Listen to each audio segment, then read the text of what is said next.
Hello दोस्तों, स्वागत है आपका अपने YouTube channel Rohit Goswami law classes में। आज हम आपको बताने वाले हैं कि लॉन्ग क्वेश्चनों को हम आसानी से कैसे याद करें, लॉन्ग क्वेश्चनों को लॉन्ग टाइम तक अपने माइंड मेमोरी में कैसे सेव करके रखें और जब हमारे एग्जाम आए तो हम बहुत अच्छे से बहुत आसानी से हम अपने लॉन्ग क्वेश्चनों को वहाँ पर लिख सकें। तो उसके लिए सबसे पहले हमें करना क्या होगा, किसी भी क्वेश्चन को याद करने से पहले हमें उसकी तैयारी करने से पहले हमें एक कच्ची पेंसिल, एक हाइलाइटर और एक नोटबुक अपने साथ लेके बैठनी है। फिर हमें सबसे पहले अपने प्रश्न को ओपन करना है।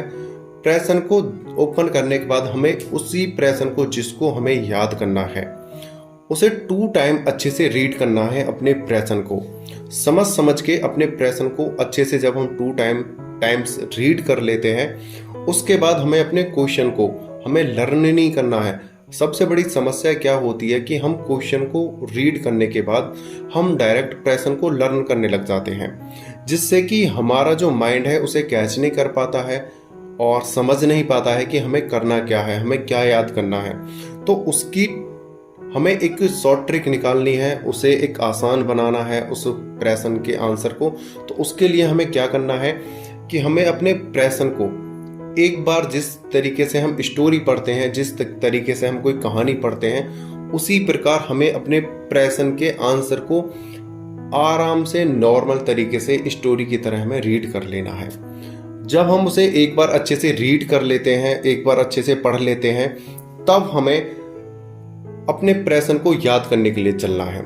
हम जब याद कर रहे हैं उसमें याद करते वक्त हमें सबसे पहले एक क्या बात याद रखनी है, वो है कि हमारे हाथ में एक हाइलाइटर होना चाहिए। जहां पर भी कोई हेडिंग्स आती हैं, इंपॉर्टेंट कोई चीज आती है या कोई नेम आता है, कोई प्लेस आता है या कोई डेट ऑफ बर्थ आती है, इस प्रकार के जहां भी कोई ऐसे टॉपिक यानी कोई वर्ड मिले यानी कोई हेडिंग्स मिले, वहां हमें अपना हाइलाइटर उनके ऊपर चला देना है। इसी प्रकार हमें इंपॉर्टेंटों को वहां पे हाइलाइटर से हाईलाइट करते रहना है और हमें उसको प्रश्न को पढ़ते रहना है, याद करते रहना है। जब हम फर्स्ट टाइम में हमने क्या करा, प्रश्न को नॉर्मल तरीके से लर्न करा, एक मतलब पढ़ा एक बार। सेकंड टाइम में हमने क्या करा, जो इम्पोर्टेंट चीज थी उनको हमने हाइलाइटर से हाईलाइट कर दिया।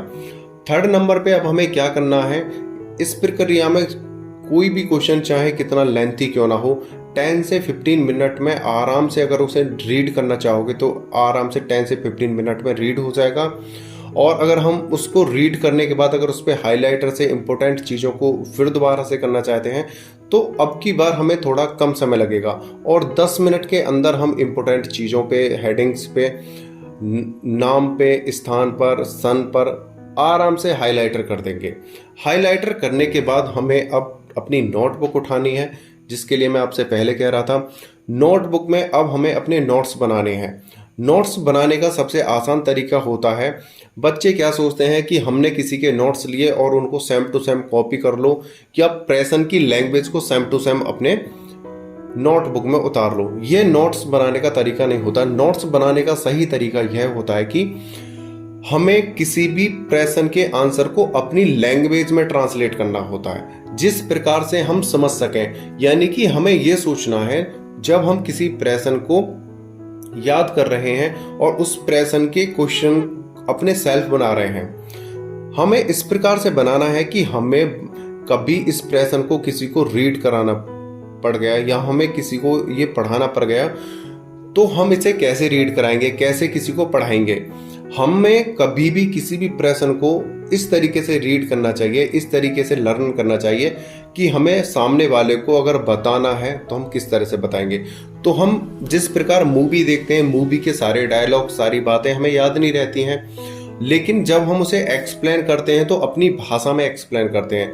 उसी प्रकार लॉन्ग क्वेश्चन को जब हम अच्छे से रीड कर लेते हैं, रीड करने के बाद हम उसके जो नोट्स बनाते हैं तो उसे अपनी लैंग्वेज में बनाना है, ना कि बुक की लैंग्वेज में। बुक से हम हेडिंग्स ले सकते हैं। हेडिंग्स लेने के बाद उसको अपनी लैंग्वेज में ट्रांसलेट करना है, अपनी लैंग्वेज में बनाना है, जिससे कि हम उसे लॉन्ग टाइम तक याद रख सकें और हम समझ सकें कि हमने इसमें क्या लिखा है, हम इसे क्या कहना चाहता है क्वेश्चन, और हमने अपनी लैंग्वेज में इसे किस प्रकार से ट्रांसलेट करा है। अब ये प्रक्रिया हमने कर ली। सबसे पहले हमने प्रश्न को 1 टाइम पढ़ा, सेकंड टाइम पे हमने प्रश्न के आंसर को अच्छे से पढ़ा। पहले हमने प्रश्न को रीड करा 2 टाइम्स, फिर प्रश्न के आंसर को 1 टाइम रीड करा। सेकंड टाइम पे हमने हाईलाइटर से उसे हाईलाइट करा, इंपोर्टेंट चीज़ों को, नेम्स को, प्लेस को। उनको करने के बाद हमें थर्ड नंबर पे क्या करना है, अपने सेल्फ नोट्स बनाने हैं, और सेल्फ नोट्स अपनी लैंग्वेज में बनाने हैं। लैंग्वेज में बनाने के बाद अब हमें क्या करना है, जो हमने नोट्स अपनी नोटबुक में बनाए हैं उनको एक बार लर्न करना है। क्या हमने जो नोट्स बनाए हैं उसमें कहीं जल्दबाजी में कोई लैंग्वेज ट्रांसलेट करने में या कोई वर्ड छूट तो नहीं गया है, कोई डाउट तो नहीं है, उस चीज़ को हमें क्लियर कर लेना है। उसके बाद हमें 5 से 10 मिनट का गैप लेना है। उस समय हमें कुछ नहीं करना है, हमारा सही बना है या रॉन्ग बना है ये बात का मैटर है। उस समय हमें रेस्ट लेना है 5 से 10 मिनट का। जब हमें रेस्ट लेने के बाद हम दोबारा उसके पास आते हैं, अपने बुक के पास या अपने नोट्स के पास, तो हमें सबसे पहले अपने नोट्स को पढ़ना है। अब हमें अपने नोट्स को सेल्फ रीड करना है कि हमने जो नोट्स बनाए हैं उसमें कहीं कोई त्रुटि तो नहीं है, कोई हमने नाम जल्दबाजी में गलत तो नहीं कर दिया है, या पहली बार इस क्वेश्चन को हम बना रहे थे तो हमसे कहीं रिदम सही बना है नहीं बना है, जैसे कोई वर्ड छूट जाते हैं, कहीं कोई गलत लिख जाता है, तो इस प्रकार से हमें चेक करना है। उसके बाद हमें चेक करने के बाद जब उसे करेंगे, एक बार हमने रीड करा, एक बार हाइलाइटर चलाया, एक बार नोट्स करे, एक बार हमने सेल्फ चेक करा, वो प्रश्न हमारी मेमोरी में ऑटोमेटिक यानी सडनली अचानक ही हमारी मेमोरी में सेव हो जाएगा। अब हमें क्या करना है, उस प्रश्न को हमें ऑफ कर देना है, अब बिल्कुल भी याद नहीं करना है।